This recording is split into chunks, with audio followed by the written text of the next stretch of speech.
Ik denk dat je niet zo vreselijk veel macht hebt om dingen anders te laten gaan. Het gebeurt gewoon. Maar ja, ik ben wel blij dat ik gewoon nog leef natuurlijk. On voit l'être aimé, complètement distordu et il est là, il est plus là, mais en même temps il est là. Quando hai alle spalle un dolore, una sofferenza del genere, apprezzi anche le piccole cose. Non è scontato niente, non è scontato che respiri, non è scontato che stai in piedi e cammini, puoi correre, non è scontato vedere il sole, non è scontato niente. Bijna verdwaasd rond, in een trance rond. Maar ik moet zeggen, de zorg eromheen is wel heel erg goed. En ja, het was een heftige tijd, maar wel een mooie tijd. Welke gevoelens ik heb ervaren. Ja, je bent ontzettend nauw betrokken bij mijn vrouw, wat die meemaakt. En je kunt daar niks mee, maar je moet er zelf mee uit de voeten. En je hebt wel het volle vertrouwen, dat had ik wel steeds.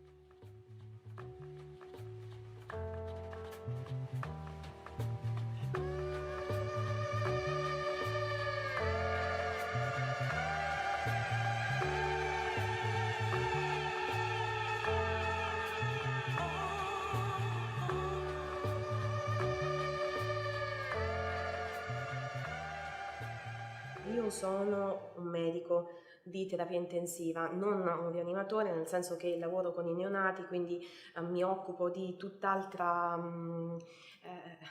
di bambini molto molto piccoli, non faccio il loro stesso lavoro, però chiaramente il rapporto con i medici è stato condizionato anche dalla mia posizione. Tra l'altro sono dei colleghi perché sono nel mio stesso, quindi da una parte ero sicuramente facilitata nel comprendere razionalmente quello che stava succedendo, cioè non avevo bisogno dei lunghissimi colloqui perché mi spiegassero per avere notizie cliniche, perché era più semplice riassumermi le cose. D'altra parte, dal punto di vista umano, dal punto di vista emotivo, questo non è servito a niente, anzi forse ha peggiorato le cose, perché sapevo cosa poteva sucedere e non volevo accettarlo. Ahora lo que me motiva es mejorar la vida de la gente. Ya no es tanto la técnica, ¿no?, como cuando eres joven, porque llega un punto que la técnica es técnica y no tiene ningún secreto, sino las pequeñas cosas que pueden hacer que marcan la diferencia. El hablar con el paciente, con la familia, el hacer una educación sanitaria que nadie ha hecho hasta ese punto y tú no lo sabías porque dabas por hecho que lo habían hecho. Esas cosas son las que te motivan, el mejorar el cuidado del paciente. Il faut faire du cas par cas, en fait. C'est primordial, parce que chaque histoire est différente. Et quand vous vous trouvez en tant que patient, en tant que famille de patients, dans cette situation, dans un univers où vous ne parlez pas cette langue-là, cette langue faite d'acronymes et de termes techniques que vous ne connaissez pas, quand vous vous retrouvez face au savoir et que du coup vous vous retrouvez impuissant, que vous vous retrouvez stupide, que vous vous retrouvez humilié, que vous vous retrouvez démuni, comment faire ?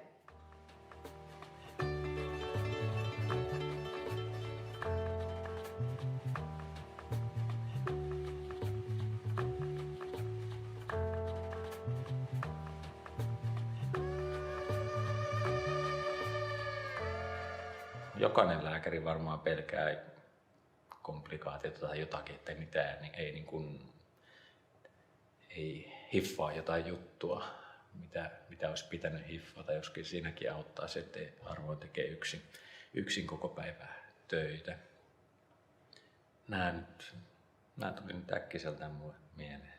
And what scares me is that making those decisions and making those wrong decisions and the realization that that decision in 3-4 weeks' time, where you end up having a patient who, in effect, can be crippled by life-sustaining therapy, which may not have been in their best interests or their family's best interests. And that still scares me. And I think it scares a lot of colleagues, but intensive care is much more multidisciplinary now, and I think that has helped our decision-making and has reduced that fear factor. Honesty and humility go a long way. And most patients and relatives understand that we're also human and mistakes can happen and should be openly discussed.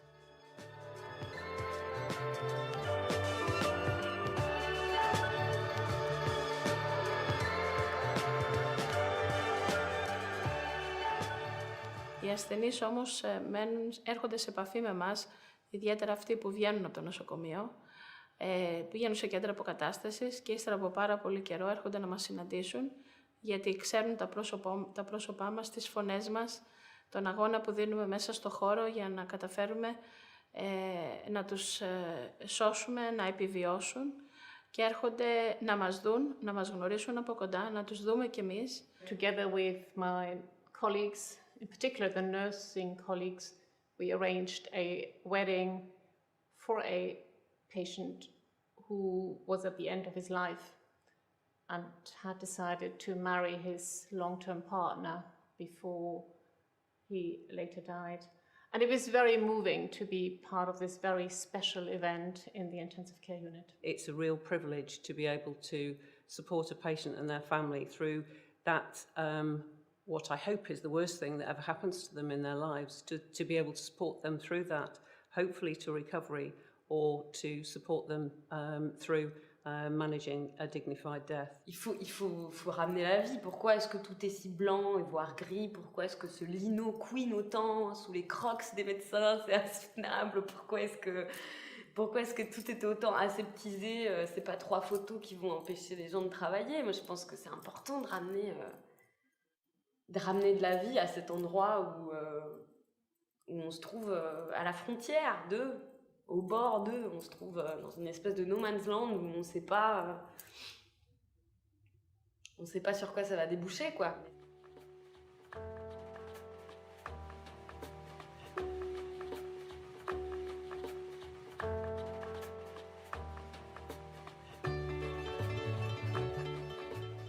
La mia opinione della terapia intensiva è fantastica perché mi hanno salvato la vita e dopo 3 anni sono qui. Anche a un altro ospedale che mi hanno dato per morto, per fortuna sono arrivato in questa terapia intensiva e mi hanno salvato veramente la vita.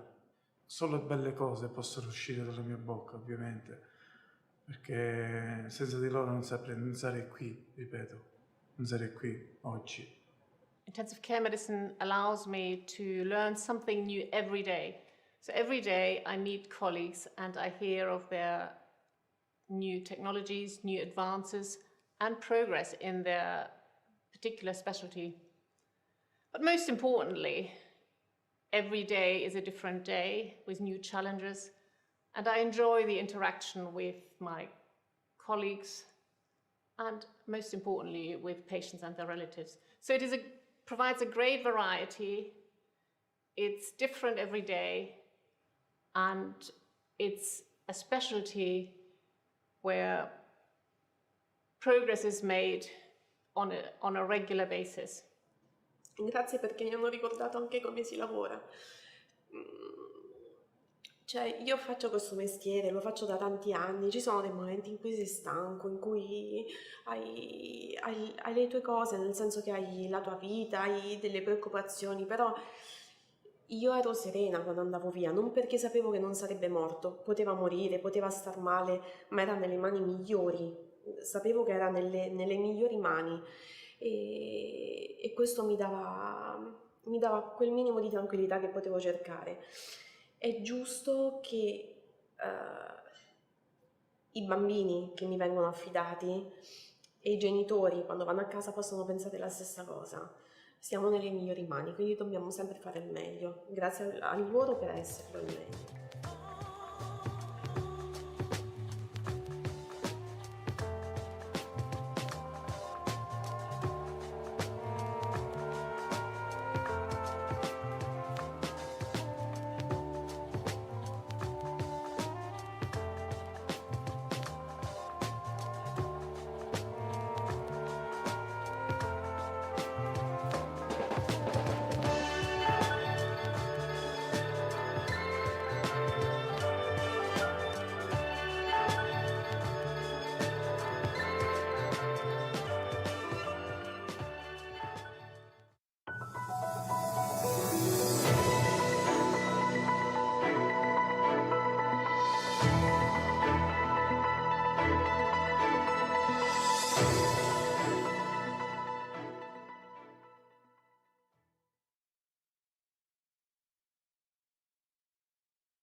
I'm an anesthesiologist and I'm proud to be an intensivist.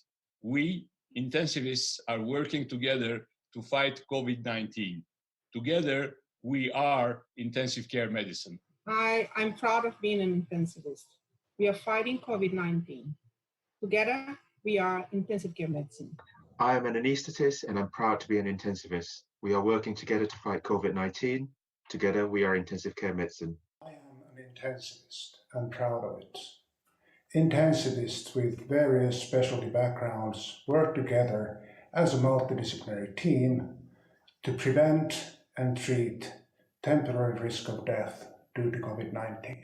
My name is Jan de Waele and I'm proud to be a surgery-trained intensivist and work in intensive care. We work together to beat COVID-19. Together, we are intensive care medicine.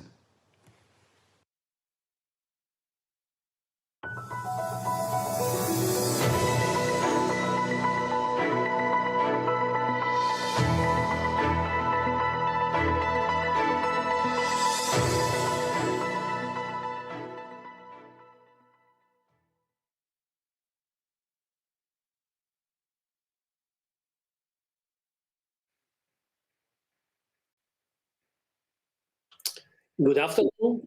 I'm Giuseppe Citterio from the Milano Bicocca University. I am happy to have you connected to this webinar of the European Society of Intensive Care. In the next hour, we will discuss the 2021 guidelines on post-resuscitation care that has been published recently by Intensive Care Medicine and Resuscitation. The guidelines has been an effort between the European Society and the European Resuscitation Council together. They did produce the second edition of the post-resuscitation care. In the next hour, we will have 4 speakers, 10 minutes talk, and then we have time for discussion. And I would like to start immediately with the first speaker, Alain Cariou. Alain is a professor of intensive care in Paris. And he did a lot of research on cardiac arrest during his long career. And he's going to talk and to explain us what is changing in the last edition of the guidelines about the coronary reperfusion after cardiac arrest. Please, Alain.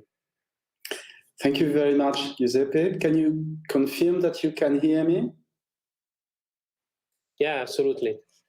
Okay, thank you for this kind introduction. My commitment is to discuss with you the 2021 guidelines for coronary reperfusion after cardiac arrest. This is my conflict of interest disclosure. And as an introduction, I would like to remind that what is very important to keep in mind is that early mortality after resuscitation, after return of spontaneous circulation, is of course mostly due to brain damages, but not during the first hours and days. During the very early period, the most important part of the early mortality is commonly due to what is commonly called the post-cardiac arrest shock, a sort of circulatory failure with a myocardial dysfunction that is responsible for multiple organ failure and death. And this is something very important. As you can see in a recent Scandinavian review, what was shown is that this circulatory dysfunction that is present early in the post-resuscitation period is responsible for about 20% of this death that occur during the ICU state. So it is something very important. And what we know is that an important component of the circulatory dysfunction is this myocardial dysfunction, this post-cardiac arrest myocardial dysfunction.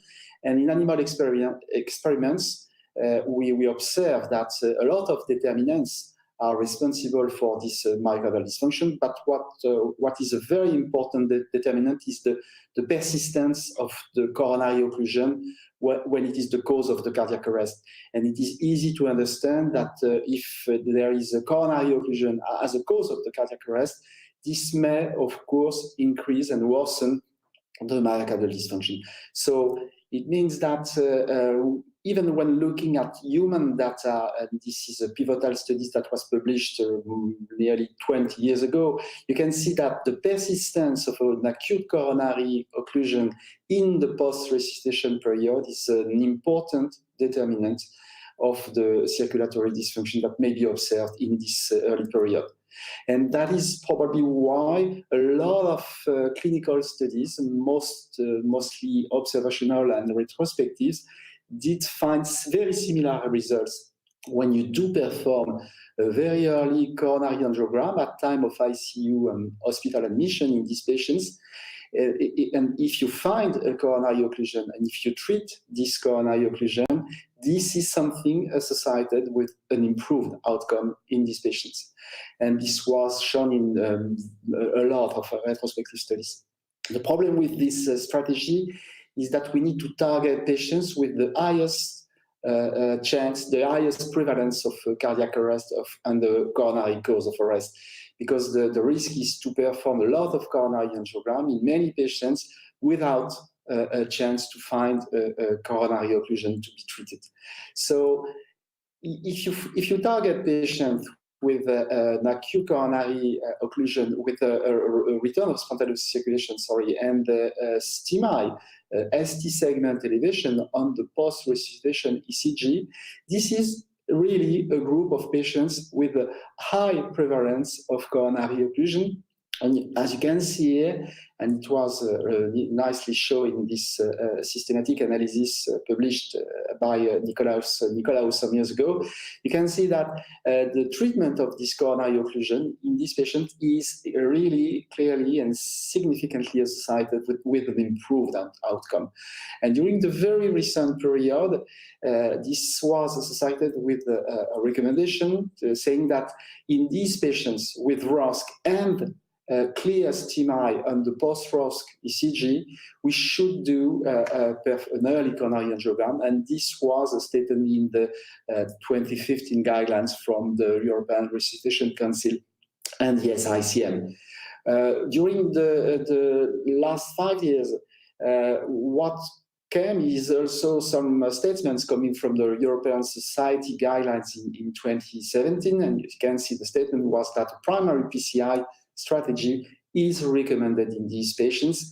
And this was also the statement from the ILCOR very recently, because what was acknowledged is that in these patients with a STIMI, we should go for coronary angiogram in these patients. And even if we do not have randomized studies in these patients, the statement and the recommendation from the ERC and ESICM in 2021 is that we should perform an early coronary angiogram in these STIMI patients.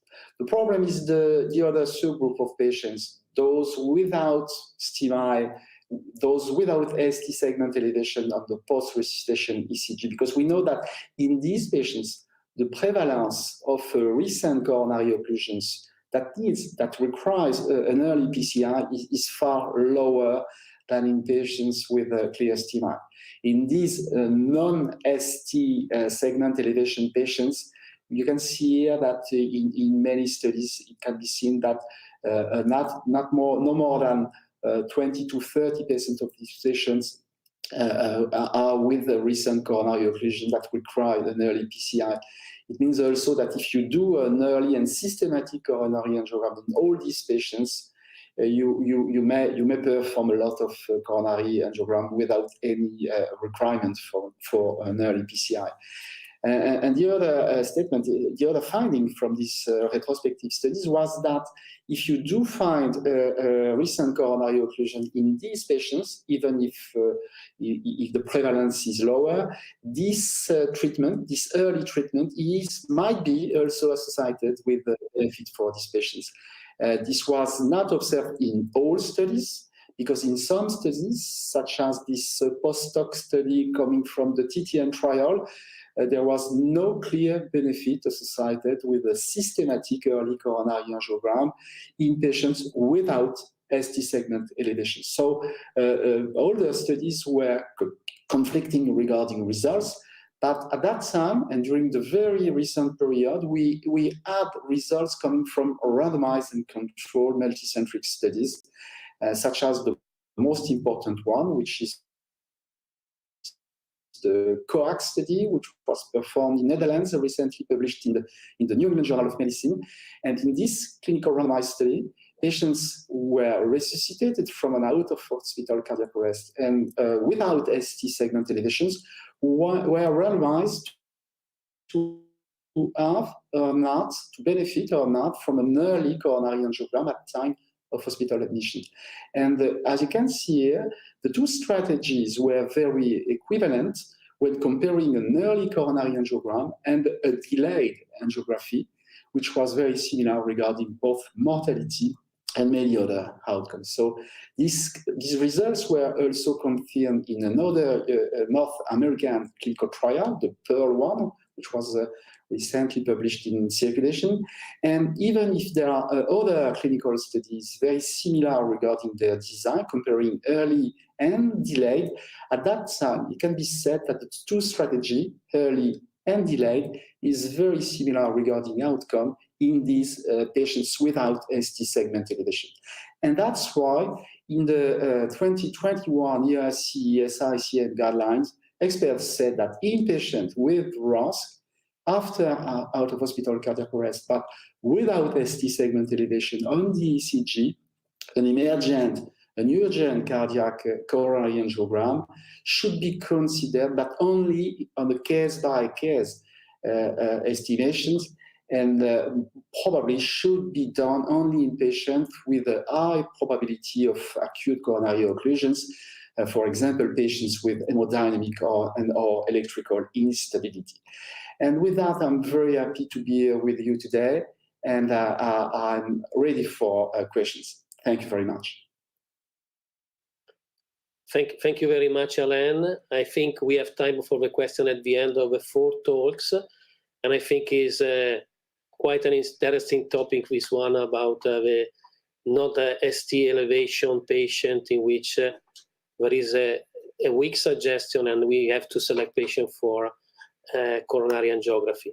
The next speaker is Marko Skrivars. He is from Helsinki. He is a specialist in anesthesia and intensive care and a professor of pre-hospital emergency medicine.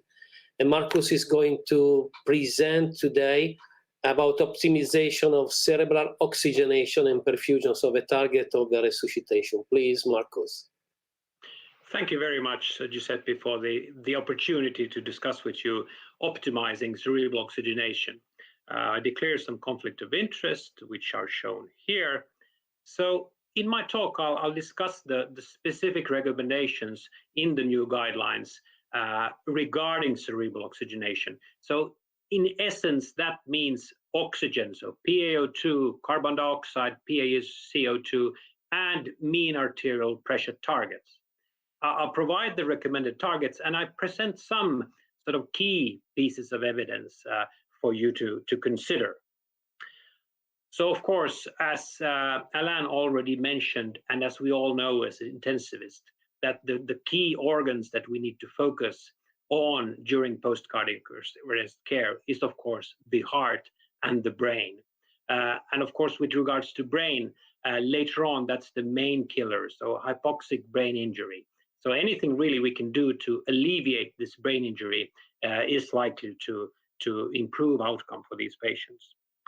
And I think it's very useful to go back to the real basics of physiology. And I'm sure most of you will have seen a figure like this. So cerebral autoregulation. So here on the y-axis, we have cerebral blood flow. And here on the x-axis, we have different factors, the CPP, or cerebral perfusion pressure, which equals mean arterial pressure minus the ICP, or intracranial pressure. And here we also have the oxygen and the carbon dioxide.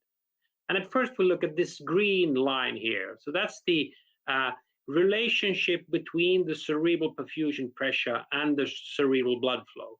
And you see that over this wide range pressures, the cerebral blood flow remains constant. But if you end up here with a lower pressure than this certain threshold, then you end up in a situation where a small change in pressure will make a big difference with regards to cerebral blood flow. So of course, in your cardiac arrest patient, you don't really want to end up here where you could subject the patient to further aggravating their cerebral ischemia. Then you also see here in orange the relationship between carbon dioxide and cerebral blood flow, and you see that it's almost linear. So a little change in carbon dioxide will influence cerebral blood flow to a great degree. And also shown, of course, oxygen, which is of course the main part with regards to the content that we bring to the tissues, but also if we have a situation with hypoxia, then the cerebral blood flow is increased with the aim to maintain cerebral blood flow. And of course, this is all done by this change in vasomotor tone. So if we think about oxygen and carbon dioxide targets in the new guidelines, where do they come from? Well, there was a systematic review undertaken and published in 2019.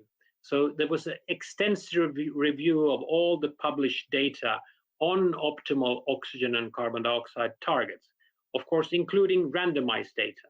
There are a few, but not many. And as you see here in the above, you see oxygen and survival to hospital discharge from 2 small randomized control trials. Here, if we look at the results, so you can see that the diamond is right there in between. So no statistically significant difference if you target a higher or a lower oxygen level. Then for carbon dioxide and survival to hospital discharge, also only 2 studies available, and you can see here that the diamond it crosses 1, so there's no statistically significant difference. But overall, the diamond seems to be recommending no hypercapnia over hypercapnia. Also, there were lots of observational data that the authors reviewed, and they were very different and of different quality, but overall, they generally favored normoxemia and normal capnia. So this then translates into the recommendations regarding oxygen and carbon dioxide. The targets that we should aim at is a 10 to 13 kilopascals for oxygen, or a peripheral oxygen saturation of 94 to 98%. Regarding carbon dioxide, a level of 4.5 to 6, using a lung protective ventilation approach, so limiting your tidal volume. And one important point as well, that the recommendations say, if you use TTM and lower the temperature of the patient, you should use a constant mean to assess carbon dioxide, either a alpha or a pH stat approach, because the carbon dioxide value that you get with these approaches differ slightly. We don't know which approach is better, but you should just choose one and not mix between these 2. Then with regard to pressure, again, it's mostly observational data. So here's some nice data from the TTM study, where they looked at all the patients included in the TTM trial. And they looked at the mean of their mean arterial pressure over the first 24 hours. So on the y-axis, we had the hazard ratio for mortality. So the higher the hazard ratio, the higher the mortality. And here, the mean arterial pressure. And you can see on this curve that somewhere around here, at around 65 to 70, the hazard ratio approaches 1, stating or providing an indirect evidence that if you're above that, there's no increase in mortality. Interestingly, you can also see that at higher levels, around 90, there appears to be a trend towards a decrease in the hazard ratio, less than 1. So perhaps providing indirect evidence that perhaps we should target even higher pressures. So for that, there are 2 pilot studies undertaken. So there's the NeuroProtect trial by Kuan Amelut's group, published in 2019, around 100 patients, where they compared a sort of standard blood pressure target of 65 to 70 to a higher target included in a sort of early goal-directed hemodynamic optimization strategy. The endpoint was neuron-specific enolase, shown here, and over time in days. So the blue one is the higher map target, and the red one is the lower MAP target. So really not supporting that targeting a higher pressure would alleviate brain injury. Then there is the Coma Care trial, which I had the opportunity to participate in, and very similar type of findings. So here again, NSC, a biomarker, and the higher and lower MAP targets, really no difference at all. So coming to the recommendations regarding MAP, it is to avoid MAP levels less than 65 millimeters of mercury, and as your secondary markers that things are going well is if you see a decrease in lactate and if you maintain an adequate urinary output. Well, how should you target your MAP? Which is the preferred vasopressor? So this is some pooled data from the Neuroprotect and the Coma Care trial, showing that if you use a higher MAP target and you use noradrenaline, so you get a nice increase in diastolic pressure, which of course, if you think about the heart, could be a very nice thing.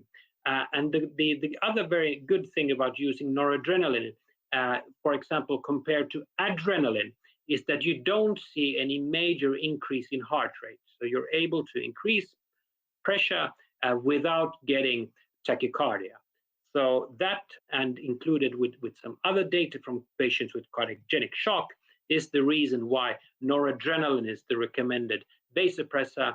And you may also use an inotrope if you feel that the patient has a decreased cardiac output, but we weren't able to make recommendations about which one and when to start them. If the patients have hypovolemia, you may use crystalloid to correct that hypovolemia. So with that, I'm very happy to conclude my presentation. And on the previous presentation for the European Resuscitation Council, I was actually asked to provide a tweet summarizing my talk, which in the end I thought it was quite fun. And it actually could be as simple as target normoxia, normocapnia, normotension, and use noradrenaline. And with that, I conclude my talk. Thank you very much, Marcus. I would like to remind you that you can raise a question using the chat function on the web or using the social media, and I will receive the question. We already have a couple of them received, so please don't be shy and send us your question. Let's go ahead. The next speaker is Claudio Sandroni from the University Cattolica in Rome, and Claudio is going to present about prognostication. I think it's a hot topic, and please, Claudio. Hello, everyone. Are you able to see my slides and to hear me? Yeah. Okay, very good. These are my conflicts of interest. More than 80% of patients are comatose after resuscitation from cardiac arrest, and prognostication is important both to provide accurate information to patients' relatives and to provide a proportionate care. Providing proportionate care means that from one side, we should avoid pursuing futile treatments with patients with no chance of a meaningful neurological recovery, but from the other side, we should avoid an appropriate withdrawal in patients who still have a chance of a recovery. But the vast majority of predictors, practically all predictors we currently use after cardiac arrest, are predictors of poor neurological outcome. And the major bias for these predictors is self-fulfilling prophecy, which is caused when the test result, which predicts poor outcome, is used for decisions regarding pursuing the treatments, especially withdrawing life-sustaining treatments, or WLST. But WLST causes or favors a poor neurological outcome, patient's death, and which further confirms our confidence in the accuracy of the test. So we use it more, we perform more withdrawal life-sustaining treatments, and so on. And this vicious cycle causes self-fulfilling prophecy. When we performed last year a systematic review on predictors of poor neurological outcome in comatose survivors of cardiac arrest, including more than 94 studies, we saw that most studies were at a moderate or high risk of bias. both because lack of blinding with the inherent risk of self-fulfilling prophecy, and also for confounding, which occurs when even a good predictor does not predict poor neurological outcome accurately because its implementation is suboptimal.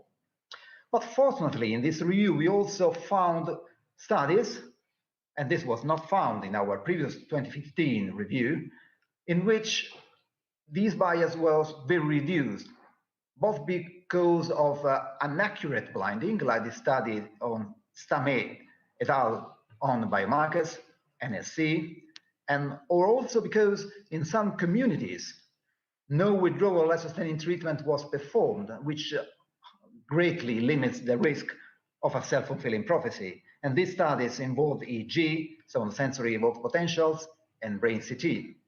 So this bias, self-fulfilling prophecy especially, can increase our confidence in our predictors, but we know that even if some predictors are very good, no predictor is perfect.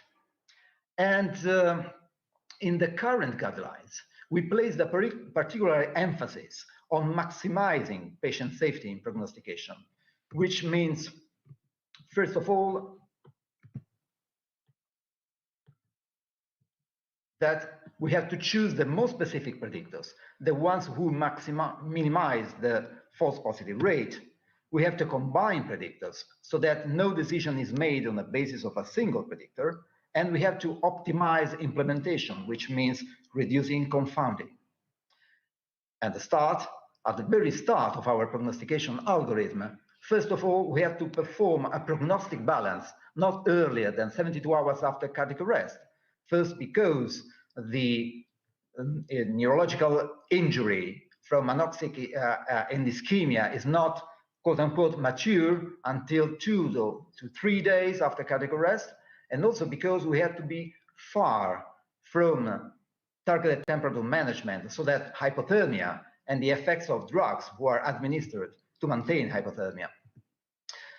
The starting point is represented by a patient who is unconscious, which is not given for granted. Again, we have to be sure that the patient is really comatose without confounders, whose motor response is not better than 3, according to Glasgow Coma scales, which means no response, an extensor response, or an abnormal flexor response. And we have to be sure that no confounding is present.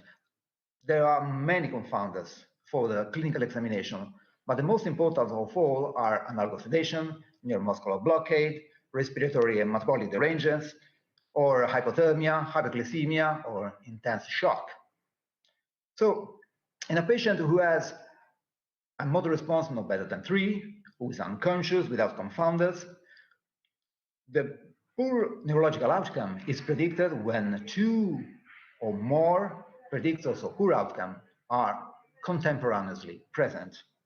There are 6 predictors we can use. The first 2 ones are the most important ones and are the absence of ocular reflexes, namely pupillary and corneal reflexes, and a bilaterally absent N20 wave of the SSCPs. These predictors are the predictors that were classified in the previous guidelines as the most robust predictors. But these guidelines, despite being multimodal, allowed the prediction based on only one of these predictors. These guidelines stated one or both among ocular reflexes and bilaterally absent N20 SSCP wave. This is not the case anymore. We recommend using always 2 predictors at the same time so that no decision is based on a single predictor. And a good example on how even very reliable predictors can sometimes yield false positive prediction comes from this study we performed a couple of years ago on more than 400 comatose resuscitated patients, in which we compare the accuracy of a standard pupillary right reflex performed using a pen light with an automated quantitative pupillometry. And the study showed that in 5 patients who eventually have a good neurological outcome, pupillary light reflex was scored as absent on the clinical examination using a standard pen light assessment, while in these patients, in these same patients, automated pupillometry showed that actually the pupillary light reflex was present. Why this discrepancy? The reason is that in these 5 patients, the pupils were myotic. Their size was less than 2 millimeters, which makes that the pupillary constrictions to light, albeit present, to be invisible to the naked eye. So automated pupillometry can detect even minimal changes in pupil size. Is reproducible, is quantitative. And that's why we recommend using it whenever you can to assess pupillary light reflex. Another important predictor is a malignant EEG at 24 hours or more after cardiac arrest. In the previous guidelines, we were very cautious regarding EEG. And the reason was not because EEG is not good as a predictor, but because at the time when we performed the previous systematic review, the EEG patterns associated with poor outcome were very heterogeneous in their descriptions. But the situation dramatically changed when where the ACNS terminology was issued. The studies we assessed in the last 6 years were, for the great majority, consistent in assigning a highly malignant EEG characteristics to suppression and bar suppression. The evidence is very consistent in that. The ACNS, or American Clinical Neurophysiology Society terminology for use in critical care, identified 2 major malignant patterns in suppression and bar suppressions that are defined as no activity above 10 microvolts for suppression and suppression plus bars of electrical activity for bar suppression. It's pretty simple. And we recommend using the ACNS classification to identify these malignant patterns, which should be used at 24 hours or more after arrest, because even if they can provide some information in the first 24 hours, the false positive rate is greater than 0, and sometimes they can yield some false positive predictions. So that's the timing for EEG. For NSC, we recommend a threshold of 60 micrograms per liter on the 2nd or the 3rd day after cardiac arrest. NSC's neuron-specific analysis is the most widely used biomarker used clinically to predict true neurological outcome. Note that in the previous guidelines, we didn't recommend any specific threshold for NSC. And the reason was that the threshold associated with a 0% false positive rate for NSC varied widely. While this is also true in our recent review, if you look at the data carefully, you see that in most studies, this threshold for 0% false positive rate prediction is within 45 to 66 micrograms per liter. And even in that study, in which the threshold is 120 micrograms per liter, if you see their sensitivity analysis carefully, you see that yes, to obtain a false positive rate of 0, you need a very high cutoff. But the sensitivity for that cutoff is very low, which indicates that this cutoff is due to outliers. If you remove outliers and you put the threshold at the recommended level of 60 micrograms per liter, you see that most of the data are clustered around the 40-45 micrograms per liter level. And if you use this threshold, the false positive rate is just 1 or 2. So with predictors based on continuous variables, as the blood levels of NSC, it's much better to giving up pursuing a 0% false positive rate at all costs, because we always have outliers, and rather set up our threshold to levels in which most of the data cluster. Of course, we will have a small risk of false positive prediction, but this will be compensated by a second predictor. And Also, increasing NSE levels. This has been added to the current recommendations. Increasing NSE levels between the first and the second day, the first and second and the third day, further confirm a poor outcome. And that's why we recommend measuring NSE not only on day 2 or 3, but also on day 1. Another predictor is the status myoclonus. This is a clinical predictor. Within 72 hours from cardiac arrest, the status myoclonus is defined as a continuous and generalized myoclonus persisting for 30 minutes or more after cardiac arrest. And finally, imaging. A diffuse and extensive anoxic injury on brain CT or MRI after cardiac arrest predicts poor neurological outcome with different timings. The details are in the document. On MRI, this hypoxic ischemic brain injury appears as a restricted diffusion, while on brain CT, it appears with a focal effacement and with a disappearance of the normal gradient between the gray matter and the white matter. These are signs of diffuse mixed cytotoxics and vasogenic edema. So if at least 2 of these 6 signs of poor neurological outcome is present, poor outcome is likely. If only 1 or none of these signs is present, we suggest observing and reevaluating the patient. You note that we put an asterisk on this box, poor outcome likely, but the but is nothing else than the presence of signs of good neurological outcome. Even if there is a much more limited evidence concerning these kinds of predictors, there are signs that pretty clearly show that good neurological outcome is likely. They include a continuous normal voltage reactive EEG, especially if early after cardiac arrest, a low decreasing levels of biomarkers like NSE or neurofilament light chain, or a normal MRI. So if even in presence of signs indicating poor neurological outcome, these signs are present, we recommend caution.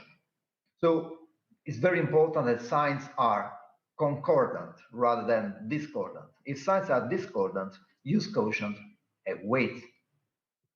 So to summarize, our approach is an algorithm which has an entry point, a patient who is comatose, with a motor response no better than a normal flexion, at 72 hours or more after arrest, after confounders have been excluded, and who has 2 or more concordant unfavorable signs. Thank you for your attention. I'm happy to answer your questions later on. Thank you very much, Claudio. I think we need to go to the last speaker before starting the discussion. It's a pleasure to introduce Jerry Nolan. Jerry Nolan is the past chairman of the European Resuscitation Council, and he's the editor of Resuscitation that co-published with intensive care these guidelines. He's professor of resuscitation in Warwick and Bristol. And he's going to discuss with us the executive summary of the guidelines. Please, Jerry, and then probably we will share together the discussion with the panelists. Thanks very much indeed, Giuseppe, and thank you for that introduction. Can I just check, can you see my slide and hear me okay? We can hear you, and we can see the slides. That is very promising. So thank you for that. It's a really great pleasure to participate in this webinar on the European Society of Intensive Care Medicine and the European Resuscitation Council Post-Resuscitation Care Guidelines. As ever, my conflicts of interest I've listed there. Clearly, the main one would be the fact that I'm editor-in-chief of Resuscitation, which has co-published these guidelines. I want to take this opportunity, importantly, to really thank all my co-authors who have worked very hard to put these guidelines together, and particularly my thanks to Claudio Sandroni, who represented the European Society of Intensive Care Medicine. We are joint lead authors for this piece of work. As Giuseppe said, I was really pleased that for the second time we've been able to get a collaboration together, not just with the societies, but of course with the societies' journals, and this is co-published, as you know, in intensive care medicine and resuscitation. I thought it would be helpful just before I give you an overview, and I have to say this will be a very superficial in some ways overview of what's going on, and it will act as a summary for some of the speakers that you've heard already this afternoon. I think it's important just to look at the process. It sort of starts off with ILCOR, the International Liaison Committee on Resuscitation, as you can see here. That's the international body that's responsible for many of the systematic reviews, evaluating all the evidence behind resuscitation, and in this case, post-resuscitation care. It included systematic reviews and also some scoping reviews, which have not got quite the same robustness as the grade-based systematic reviews, and their evidence updates, which were, again, slightly more superficial in the process. But the outputs from systematic reviews enabled treatment recommendations by ILCOR, whereas if we simply undertook scoping reviews and evidence updates, then that would lead to expert consensus opinions. And it has to be admitted that many of the statements or recommendations we've made have come around about because of expert consensus, and are really best practice statements more than anything else. And then at the sort of regional levels, the European Resuscitation Council and the European Society of Intensive Care Medicine, if there were gaps as a result of the ILCOR process, then we would take some of our own scoping and rapid reviews to then contribute to that expert consensus. So that was the background. It's as you've seen, if you've looked at the publication, it's a pretty big piece of work and covers a fairly broad area of really all aspects of post-resuscitation care. And given the 10 minutes, I've only got a chance to really just highlight some of those for you. I appreciate you can't read much of this because of the size, but I'll break it down in a moment. This is the sort of overall algorithm for post-resuscitation care. I should say this is the version in intensive care medicine. They are, of course, in content exactly the same between the two publications, but this has been styled for intensive care medicine, whereas the other versions are in the style for resuscitation. Broadly speaking, we have three domains to this algorithm. We have the immediate treatment, diagnosis in that middle phase, and then optimizing recovery, which is largely what's going to happen within the intensive care unit. If we look first of all at the immediate treatment phase, you've heard some of the details about this, particularly from Marcus earlier on. And I think the important point to make here about this phase is that this may not be even within hospital. If we're dealing with out-of-hospital cardiac arrest, once return of spontaneous circulation has occurred, then many of these interventions here in this part of the algorithm may actually start to take place before the patient even gets to the hospital. So some of those things would include, for example, control of oxygenation and ventilation, which you've heard, I think, Marcus address, certainly from the in-ITU side. I think the important thing is that after return of spontaneous circulation has been achieved, then we would suggest using the highest possible concentration of oxygen until you can reliably measure either oxygen saturation or arterial blood gases and PaO2. And once you can do that, once you've got reliable measurements, and we're advocating titrating oxygen down, the inspired oxygen down, targeting oxygen saturation of around 94 to 98%. And a lot of that evidence has really been extrapolated from other critically ill patients, as well as some evidence from resuscitation patients. We've heard from Marcus that we're targeting, broadly speaking, targeting normocapnia, as soon as we can reliably measure that.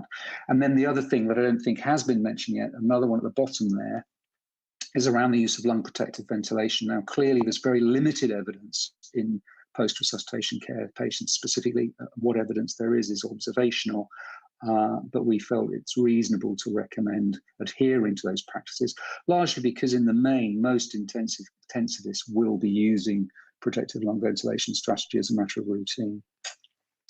The central part of the algorithm is the diagnostic phase here, and this is essentially really a summary in a way of Alain's very nice presentation around urgent coronary angiography and PCI if required. And I can summarize that as he has already done, really. And I won't dwell on this because he's given you this sort of highlight here. I think the only thing I would add is that whilst most people, I think, are entirely comfortable with the concept that if there is ST elevation on the ECG in a patient who has achieved return of spontaneous circulation, then clearly emergent coronary angiography is appropriate, plus or minus PCI is required. The controversy is, of course, around this group that don't have ST elevation on their ECG. And I think the important thing to say is that with these guidelines that Alain has covered, we've really aligned ourselves, or tried to align ourselves with the European Society of Cardiology. And again, I perhaps just as an aside make the point that where possible, we have tried to align guidelines where there are other, particularly European expert groups who, of course, all should be looking at the same evidence. And it's important we try and be a little bit coherent about the recommendations that we make. So as you've heard, we're really suggesting urgent coronary angiography, even if there is no ST elevation, if cardiac causes are very likely, and particularly if there's high possibility of acute coronary occlusion, so people with hemodynamic or electrical instability. And then the bottom part of the algorithm, optimizing recovery, these are all really the interventions that as intensivists will be dealing with inside the ITU. And just to pick up on a few of those, I won't dwell on this one because Mark, this is obviously a slide that you've seen from Marcus. He's covered those targets very nicely in terms of hemodynamic targets, ventilatory targets, and maybe we'll have a chance to talk more about that in the discussion phase. The one topic, of course, that we haven't mentioned yet is targeted temperature management. And we have got recommendations for the 2021 guidelines, but I have to say these are largely unchanged from 2015.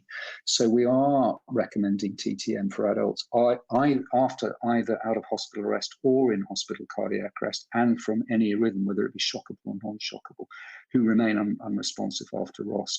We're recommending a constant target temperature somewhere between 32 and 36. And we've said that because that's the basis of the evidence that we have to work with, and that's for at least 24 hours. And then avoiding fever for at least 72 hours after return of spontaneous circulation. So the reality is you're really using targeted temperature for probably 72 hours or more. And then there's a strong recommendation against the use of pre-hospital IV cold fluid because there's some evidence of harm with that. Now, I think it's really important, as many of you will be aware listening to this, we are expecting, I hope, the publication of TTM2 well, I would say any day now. The study is under review.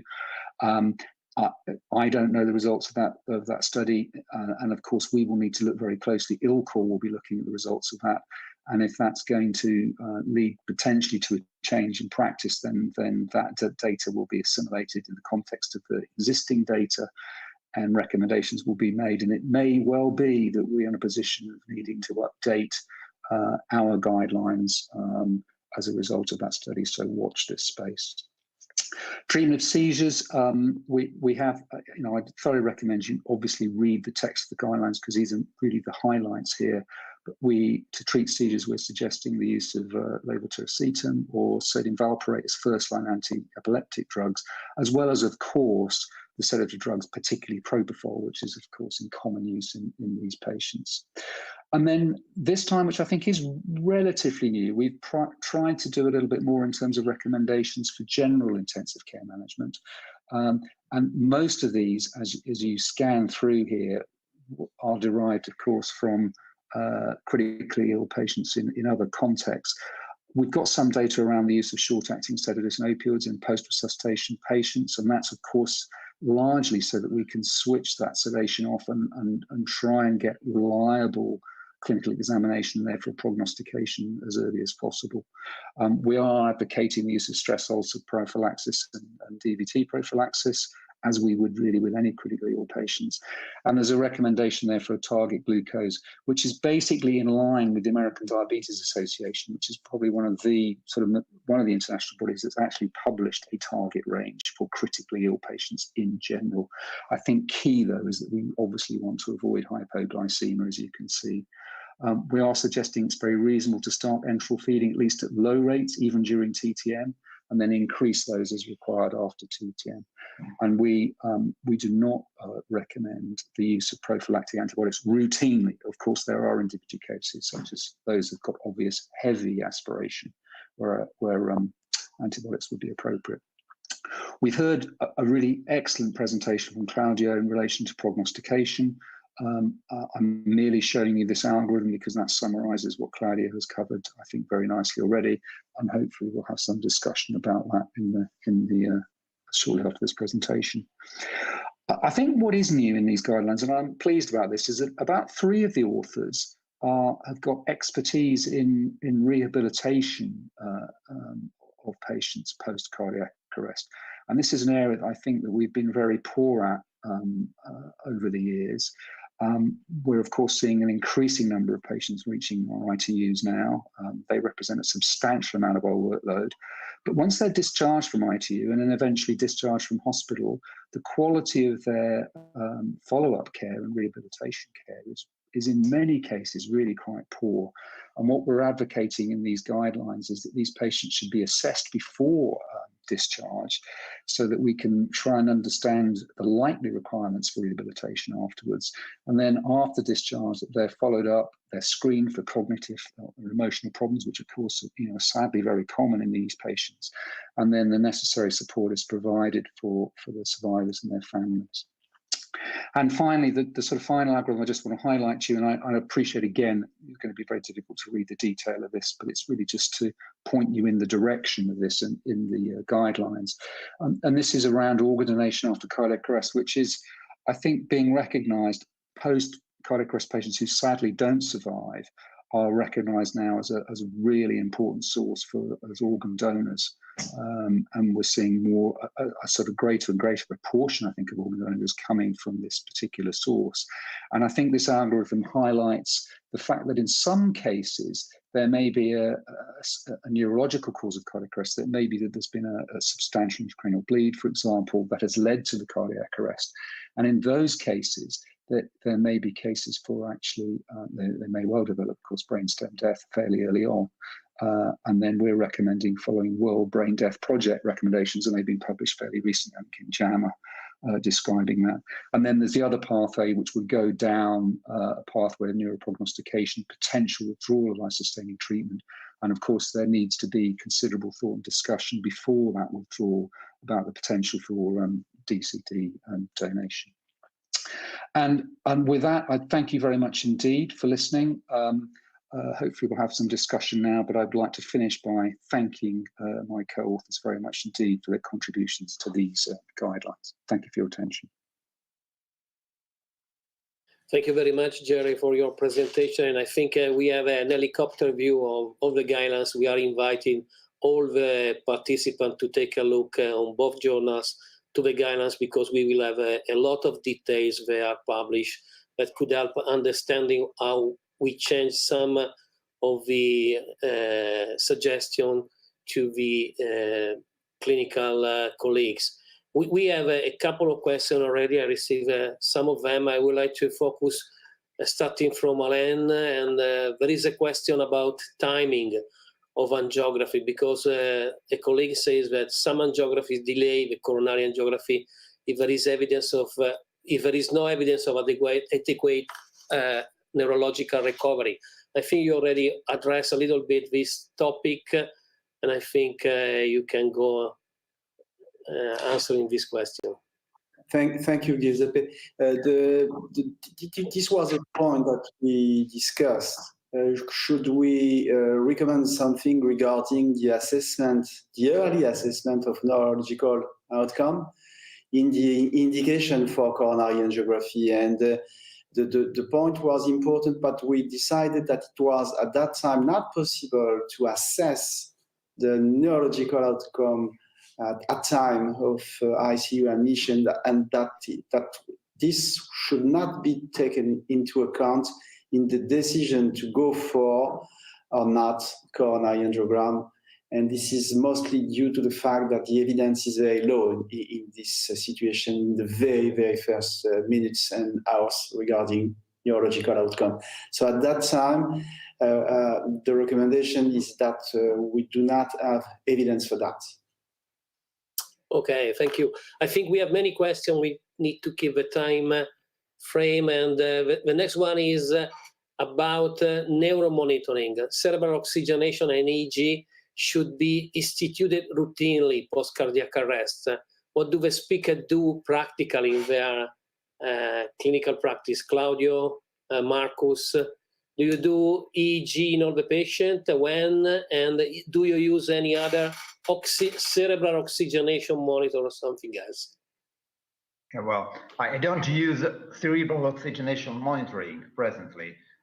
Concerning EEG, there is no robust evidence that continuous EEG is better than 30 minutes EEG repeated over time, and it costs more So in absence of robust evidence favoring EEG monitoring, we record the EEG once a day for the first 4 days after cardiac arrest.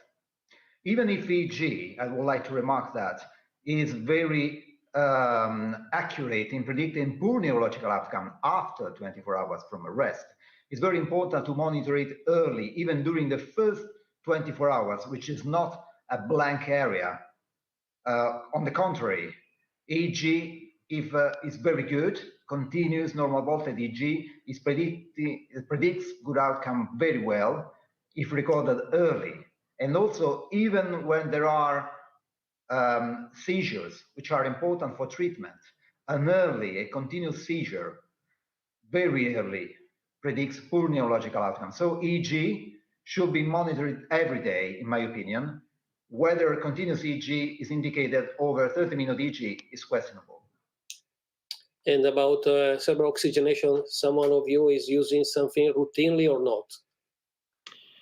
I could probably answer that. So we've used it for research purposes, and it's quite conflicting, the evidence, whether a low near infrared spectroscopy value is good or bad, and we can change it by, for example, giving more oxygen and increasing the carbon dioxide. But of course, we don't really know whether the brain is using the oxygen that we give. So, it's the same old dilemma for the whole intensive care, in essence. We can easily improve oxygen delivery, but how do we get the cells to use it in a favorable way? That we don't know, I think. So we don't use it routinely. The same for me and clinical research only. Okay. There is a question about CO2 targets. How frequently do you check blood gas analysis? And my question for you, Marcus, is how can you individualize the range you presented in the single patient? So that's a great point. So there's definitely data that hyper and hypoventilation is quite common. So I think it's very important to measure it a lot. So I think the mean amount of blood gases we take routinely during the first 24 hours is probably 8 and even 10. And if it's an unstable patient, you can take it every hour until you sort of achieve a stable. And then you can also use the end-tidal CO2 waveform capnography if you have a sort of stable patient. So I think that's very, very important to measure it a lot. And of course, you also get lactate and you get oxygen and electrolytes, which is very useful.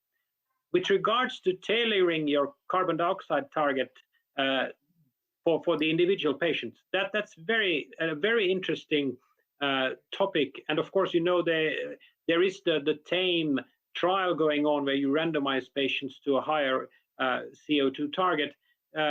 It might be that we should do a little bit more groundwork, and a colleague of mine suggested that perhaps we should do a CT scan very early and try to see, is there a milder form of cerebral edema in this patient, and perhaps then avoid hypercapnia and even target sort of the lower end, and vice versa. If you don't have any cerebral edema, then you could increase it a little bit. So these are very interesting hypotheses, but very little data, unfortunately.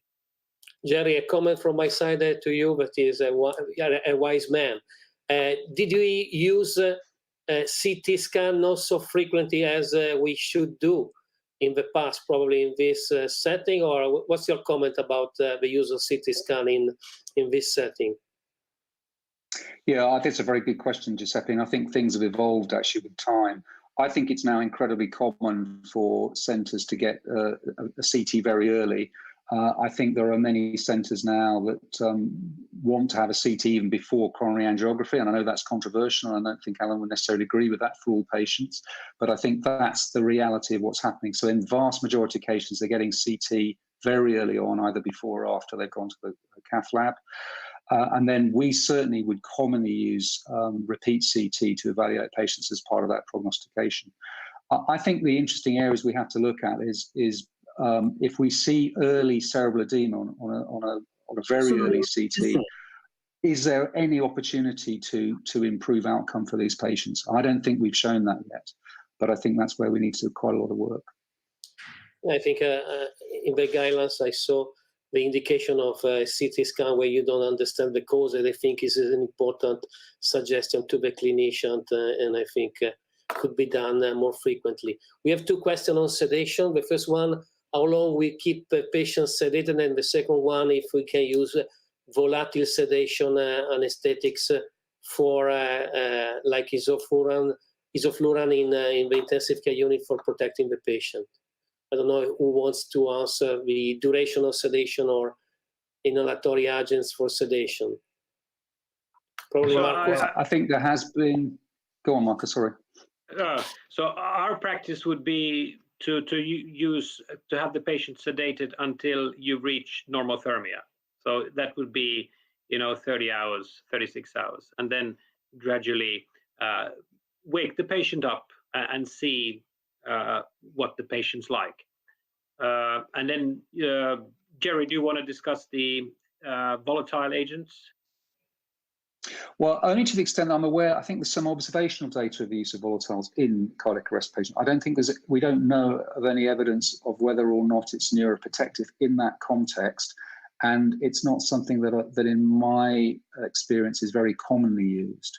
But there's certainly some data out there. And I know the use of volatile agents in critical care in general is more popular. For example, I think in Germany it's probably used more than it is certainly in the UK. But I'm not aware of any high certainty evidence that would suggest better outcomes as a result of using volatiles. Two fast questions. The first one is about continuous renal replacement therapy compared to intermittent renal dialysis, and the other is about the start of antibiotic if a patient develops fever post-TTM. Antibiotics and renal replacement therapy. Do you have any comment? Alain, you are smiling.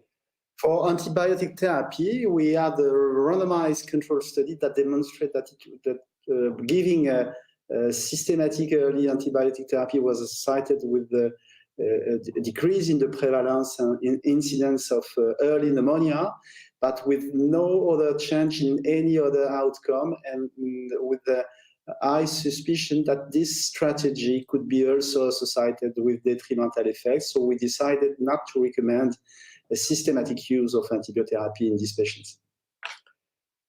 And the other one was about continuous renal replacement therapy.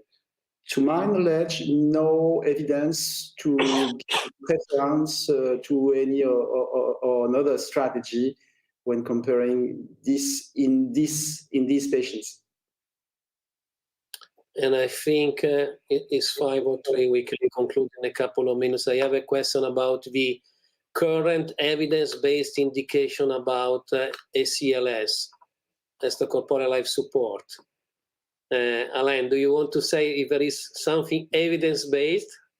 Well, in Paris, in France, we use a very particular strategy because we bring the ACLS on the field. Instead, in many other parts of the world, the patient is brought to the hospital in order to receive the CPR. So I think that at that time, in well-selected patients, it works. And the strategy that should be used is the one we could use in our environment. But in well-selected patients, meaning using it as soon as possible in neuropreserved patients, this is something that could be useful. Jay, would you agree? Yeah, no, I agree. I mean, it's not something I have a lot of clinical experience with, and it's not very commonly used in the UK at all at the moment, actually. But of course, I'm sure many of the listeners will be aware that there was a randomized controlled trial published fairly recently in The Lancet that came from, well, first author Xenopoulos from Minneapolis. And that trial was stopped early because of benefit in the ECLS group. But I think, just to emphasize Alan's points, highly selected patients, but more importantly, a highly selected system with people the whole system was geared up to be able to deliver that intervention extremely well. And that facility, I'm afraid, is not there in many other places. I agree. Yeah, I think it depends on the place where you work, and the evidence is accumulating. Probably we will approach as in Paris with the ACLS in the future, but the evidence is still be growing.